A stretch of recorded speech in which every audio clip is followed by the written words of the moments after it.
Assalamualaikum warahmatullahi wabarakatuh. Innal hamdalillah nahmaduhu wa nasta'inuhu wa nastaghfiruh wa na'udzu billahi min shururi anfusina wa min sayyiati a'malina. May yahdihillahu fala mudilla lahu wa may yudlil fala hadiya lahu. Asyhadu an la ilaha illallah wahdahu la syarika lahu wa asyhadu anna Muhammadan abduhu wa rasuluh. Qala Allah Ta'ala fi kitabihil karim, ya ayyuhalladzina amanu taqullaha haqqa tuqatih wa la tamutunna illa wa antum muslimun. Amma ba'du, fa inna asdaqal hadits kitabullah wa khairal hadi hadi Muhammadin sallallahu alaihi wasallam wa syarrul umuri muhdatsatuha wa kullu muhdatsatin bid'ah wa kullu bid'atin dhalalah wa kullu dhalalatin finnar. Allahumma shalli ala Muhammad wa ala alihi wa ashabihi wa man tabi'ahum bi ihsanin ila yaumiddin. Ayyuhal ikhwah azani wa azakumullah, alhamdulillah, puji syukur kita panjatkan kehadirat Allah Subhanahu wa taala atas segala nikmatnya, sehingga pada kesempatan siang ini kita bisa melanjutkan kembali yaitu kajian rutin kita di hari Senin siang ini. Insyaallah pada kesempatan sekarang ini, sebelum kita masuk kepada adab atau akhlak yang lainnya, Anda sampaikan yaitu selingan yang bertemakan tentang jangan lalai kita itu belajar Islam. Jangan lalai untuk belajar Islam. Mengambil faidah dari ayat Allah Subhanahu wa taala. Allah Ta'ala berfirman di dalam surat Ar-Rum ayat yang ke-7. Di dalam ayat itu Allah berfirman, ya'lamuna dhahiran minal hayati dunya wa hum anil akhirati hum ghafilun. Artinya ya'lamuna dhahiran minal hayati dunya, mereka mengetahui dhahiran minal hayati dunya, yang lahir dari kehidupan dunia ini. Wahum, dan mereka anil akhirah, terhadap akhirat, hum ghafilun, mereka lalai. Dari teks ayat ini Allah Subhanahu wa taala menyebutkan yaitu ada golongan yang mereka itu tahu, ngerti tentang dunia ini, akan tetapi dia lalai dari akhirat. Maka ayat ini sebenarnya lah ditujukan kepada orang-orang kafir, kepada orang-orang kafir, sebagaimana dalam riwayat Ibnu Abbas beliau menyatakan bahwasanya dimaksud di atas adalah orang-orang kafir. Itu orang-orang kafir, mereka paham, ngerti tentang kehidupan dunia, tapi tentang akhirat mereka terlalaikan. Mereka terkait dengan dunia seluk-beluknya, mereka memahami, mereka mengetahuinya, tapi terhadap masalah urusan din, urusan agama, artinya yaitu tentang Islam, mereka jahil, mereka bodoh. Itu yang dikatakan oleh Ibnu Abbas radhiyallahu anhu. Dikatakan oleh Syekh Abu Bakar Al-Jabir Al-Jazairi rahimahullah ta'ala menjelaskan ayat ini, sifat ini, itu orang-orang yang kafir ini, mereka mengetahui kehidupan dunia secara lahir saja,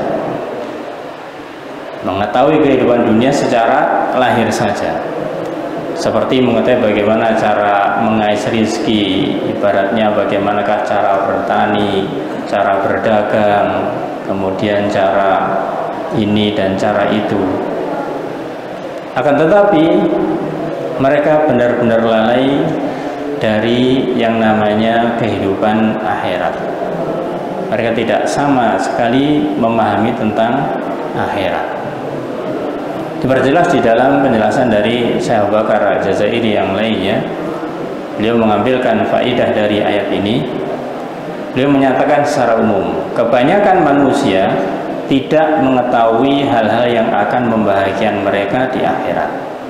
Ini beliau katakan bahwasanya kebanyakan manusia itu tidak tahu bagaimanakah hal-hal yang bisa membahagiakan di akhirat. Buktinya apa? Ya mereka tidak tahu akidah yang benar. Mereka tidak mengerti tentang syariat Allah Subhanahu wa taala, petunjuk Rasul sallallahu alaihi wasallam. Karena untuk mencapai yang namanya kebahagiaan itu haruslah menuruti yang memberi kebahagiaan. Kebahagiaan yang dimiliki seorang secara hakiki itu adalah pemberian dari Allah Subhanahu wa taala. Maka ketika seseorang itu tidak mengenal tentang Allah Subhanahu wa taala, ya bagaimana mungkin dia bisa bahagia? Bahagia pun itu adalah sudut pandang manusia, bukan yang hakiki. Maka ini secara umum gambaran ayat tadi menunjukkan bagaimanakah orang-orang kufar, orang-orang kafir, mereka itu tentang dunia paham, tapi tentang akhirat mereka tidak mengetahuinya. Meskipun tentang orang kafir, akan tetapi kalau kita melihat kehidupannya orang-orang muslim, kita melihat kehidupannya orang-orang yang mengaku Islam, ternyata di antara mereka bahkan sebagian besar mereka kehidupannya tidak jauh beda dengan orang-orang kafir. Yang artinya kalau urusan dunia, subhanallah, mereka itu seakan-akan tidak ada rasa letihnya, tidak ada rasa capeknya. Waktu yang diinginkan untuk mengais rezeki atau mendapatkan katakanlah penghasilan seberapapun akan dia berikan. Ibaratnya misalkan dia itu harus kerja yaitu 20 jam misalkan, hanya istirahat 4 jam saja misalkan, akan dilakukan selama dia mendapatkan kompensasi yang memadai. Akan dilakukan oleh manusia demikian. Dan ini tidak hanya orang kafir, orang muslim pun ada yang seperti ini. Maka inilah yang mengkhawatirkan, inilah yang memprihatinkan. Maka di sini bagi kita sebagai seorang muslim, supaya kita tidak lalai akan demikian ini, maka ingatlah akhirat. Jangan sampai kita lalai dari akhirat ini. Maka akhirat itu ketika kita ingin memahaminya, ketika kita ingin sukses di akhirat, itu butuh yang namanya ilmu. Dan ilmu akhirat adalah ilmu din, yaitu dinul Islam. Maka dari itu ya ikhwah azani wa azakumullah, ketika kita menjalani kehidupan di sini, kita ambil contoh ringan atau contoh yang tidak jauh, kita sendiri yang ada di pesantren ini. Maka sudah sekian kali kita sampaikan, seharusnya bisa berada di ma'had, kita bisa berada di pesantren semacam ini sudah memberikan hal yang bisa mendorong kita untuk lebih mendalami Islam. Karena dari sisi lingkungan, ma'had, lingkungan adalah pesantren, maka tentunya kita harus bersyukur bisa berada di pesantren semacam ini. Maka sungguh aneh dan sungguh rugi kalau misalkan kita berada di pesantren, ya sementara kita itu yang kita pikirkan hanya pekerjaan saja dan dunia, hanya pekerjaan saja dan dunia. Harus tepat waktu masuknya, awal sampai akhir, ya. Kemudian nanti kalau sudah melebihi jam kerja, ini nanti ada tambahannya atau tidak? Ya bukan salah sih, ya. Tapi bagaimanakah motivasi kita akhirat ini? Ini harus kita munculkan dan harus kita kuatkan. Kita kuatkan. Karena apa? Ya karena disinilah sebenarnya yang kita butuhkan. Yang kita butuhkan adalah ilmu, dan ilmu adalah bukan ilmu dunia, ilmu tentang akhirat. apapun yang kita hadapi, yang kita lakukan, yang kita kerjakan, usahakan yang kita kerjakan itu memang sesuatu yang bisa mengantarkan kita kepada akhirat, sehingga tidak ada di dalam diri kita yang merasa bahwasanya kita ini tidak ngajar santri, ya kita ini tidak memberikan ilmu kepada santri, jadi seakan-akan tidak ada dakwahnya. Dakwah yang azani wa Allah itu bisa dilakukan dengan yang namanya dakwatu bil hal.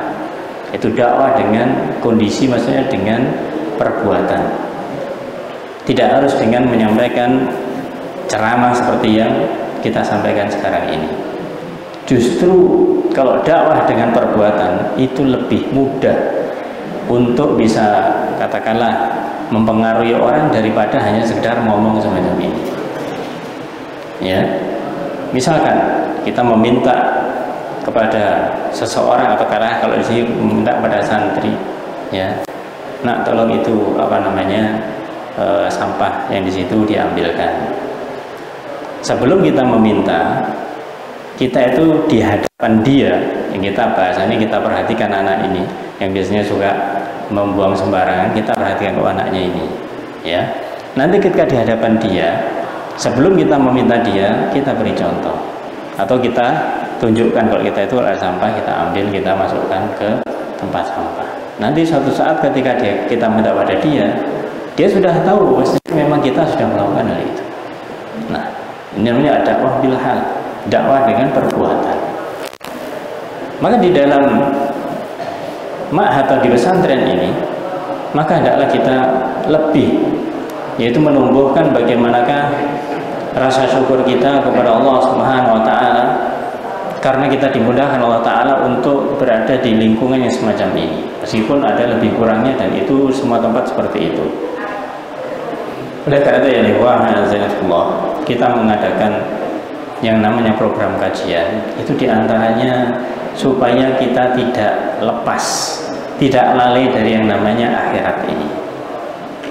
Pekerjaan kita sehari-hari, ya, yang itu mau tidak memang urusannya dengan dunia, maka jangan sampai itu porsinya lebih kita utamakan daripada urusan akhirat.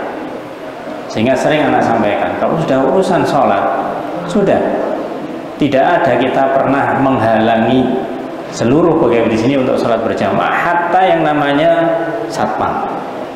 Ya, kita tidak menghalangi mereka. Kita sudah sejak awal katakan kepada mereka, kalau namanya waktunya sholat, sudah kunci dulu, ada tulisannya di situ, sholat dulu. Tidak pernah menghalangi semacam itu. Maka dari itu, oleh karena itu, maka kita hendaklah betul-betul memanfaatkan, ya, kondisi yang ada, waktu yang ada, khususnya ketika di pesantren semacam ini. Tapi untuk lebih memperkata itu, kita sebutkan beberapa perkataan yang mulia. Di antaranya perkataan Mu'adz bin Jabal. Beliau mengatakan dalam sebuah perkataannya dalam kitab Al-Amru bil Ma'ruf wa Nahy 'anil Munkar, yang dimana beliau di dalam perkataan disitir oleh pengarangnya itu, al-ilmu imamul amali wal amalu tabi'u. Bahwasanya ilmu itu adalah imamnya amal. Ilmu adalah pemimpinnya amal. Jadi kalau mau beramal harus ada pemimpinnya, dan itulah ilmu. Wal amalu tabi'u, dan amal itu berada di belakangnya. Jadi ilmu, amal. Ilmu jadi imamnya, kalau dalam sholat, amal berarti jadi makmumnya. Yaitu amal berada di belakangnya. Sehingga pentingnya kita di sini untuk belajar tentang Islam itu supaya kita memiliki ilmu. Memiliki ilmu tentang dinul Islam ini, tentang agama Islam ini. Begitu yang dikatakan oleh, yaitu seorang khalifah yang mulia, Umar bin Abdul Aziz rahimahullah ta'ala. Beliau mengatakan, man abadallaha bi ghairi ilmin kana ma yufsidu aktsar mimma yuslih. Dia mengatakan bahwasanya barang siapa abadallah, beribadah kepada Allah Subhanahu wa taala, bi ghairi ilmin, beribadah tapi tanpa ilmu, yang penting ibadah. Ya, yang penting ibadah tapi tanpa ilmu. Apa dampaknya, apa akibatnya? Karena ma yufsidu aktsar mimma yusib. Maka dia akan mendapatkan banyak kerusakan. Kerusakannya itu aktsar, lebih banyak daripada mendatangkan kebaikan. Nah, kita khawatir di sini para jamaah, ya ikhwah azani wa azakullah. Ketika kita sudah berusaha untuk melakukan suatu amalan, untuk melakukan suatu perbuatan, ternyata yang kita lakukan adalah tanpa ilmu, tidak ada landasannya, tidak ada dalilnya. Maka khawatirnya ketika kita amalkan ternyata menurut kita itu baik, menurut kita ini bermanfaat, tapi ternyata mafsadah, ternyata adalah merupakan kerusakan. Bagi kita ternyata apa baiknya? Ternyata hanya urusan dunia baiknya. Ternyata untuk urusan akhirat ternyata mafsadah. Nah, ini harus kita perhatikan ketika melakukan satu ibadah. Jangan sampai kita tujuannya adalah dunia. Namanya ibadah adalah lillah, adalah karena Allah Subhanahu wa taala, dan kita harus ikhlas karena Allah Subhanahu wa taala, bukan untuk dunia. Maka harus dengan ilmu. Karena ibadah ini yang melillahkan Allah, kita harus tahu apa yang diinginkan oleh Allah Subhanahu wa taala. Supaya tahu apa yang diinginkan Allah taala, maka perlu belajar. Perlu belajar bagaimanakah kita harus sholat yang benar, bagaimanakah kita membaca bacaan-bacaan sholat, zikir ba'da sholat, bagaimanakah kita harus amar ma'ruf nahi mungkar dan yang lainnya. Semuanya butuh yang namanya ilmu.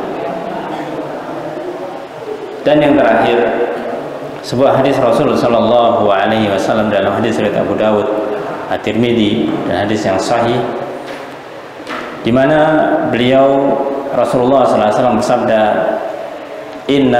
innal anbiya lam yuwarrithu dinaron wala dirhaman.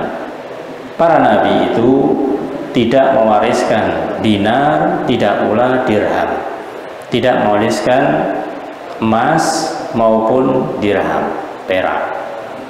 Innama warathul ilma, hanyalah mereka mewariskan yang namanya ilmu. Faman akhadha bihi akhadha bi hadzin wafir. Siapa yang mengambilnya, mengambil ilmu itu, maka dia telah memperoleh keberuntungan yang sangat besar. Di sini dijelaskan oleh beliau Rasulullah sallallahu alaihi wasallam bagaimanakah warisan para nabi itu bukan harta, akan tapi ilmu. Oleh karena itu dikatakan di dalam riwayat yang lainnya, ala ulama'u warathatul anbiya. Maksudnya para ulama, para ahlul ilm itu adalah pewarisnya para nabi. Nah, kembali kepada yang awal para jamaah ya ikhwah, a'azani wa azakullah. Maka terhadap kehidupan dunia ini, kita memang membutuhkan yang namanya hidup di dunia karena kita sedang ada di dunia. Tapi jangan sampai kita lalai dari akhirat. Oleh karena itu nasihat anak pribadi untuk saya dengan untuk semuanya, seberapapun kondisi, seberapapun beratnya atau seberapapun rumitnya pekerjaan yang kita hadapi, jangan lupa Allah Subhanahu wa taala. Yang artinya jangan sampai kita karena pekerjaan yang berat, pikiran yang berat, akhirnya kita menjadi ghaflah, menjadi lalai. Diawali dengan rasa malas, mau sholat malas, mau puasa malas, karena sedang banyak pikiran. Maka jangan demikian. Ingatlah, justru karena kita itu sedang banyak pikiran, kembalikanlah kepada Allah Subhanahu wa ta'ala. Serahkanlah urusan kita semua kepada Allah. Itulah namanya tawakal. Karena tidak ada jalan terbaik kecuali yang dipilihkan oleh Allah Subhanahu wa ta'ala. Marilah para jamaah ya ikhwah, a'azani wa azakullah, kita jangan sampai kendor untuk yang namanya belajar Islam. Alhamdulillah, sejak kita sampaikan, sejak kita programkan untuk kajian pegawai dalam sepekan ada 3 kali, Ana alhamdulillah bersyukur kepada Allah Subhanahu wa taala. Jazakallahu khairan atas antusias antum untuk mengikutinya. Ini semuanya bukan untuk siapa-siapa, tapi untuk diri kita masing-masing. Untuk diri kita masing-masing, untuk bekal kita, untuk bagaimanakah kita nanti mempertanggungjawabkan usia kita, umur kita, kesibukan kita di hadapan Allah Subhanahu wa taala. Semoga apa yang kita usahakan dan teruslah kita berusaha selalu kita arahkan untuk Allah Subhanahu wa taala, karena Allah Subhanahu wa taala, dan mencari akhirat, mencari ridhonya Allah taala, dan kita jangan sampai terlalaikan karena dunia ini. Amin ya rabbal alamin. Wallahu a'lam bissawab. Subhanakallahumma wa bihamdika asyhadu an la ilaha illa anta astaghfiruka wa atubu ilaik. Assalamualaikum warahmatullahi wabarakatuh.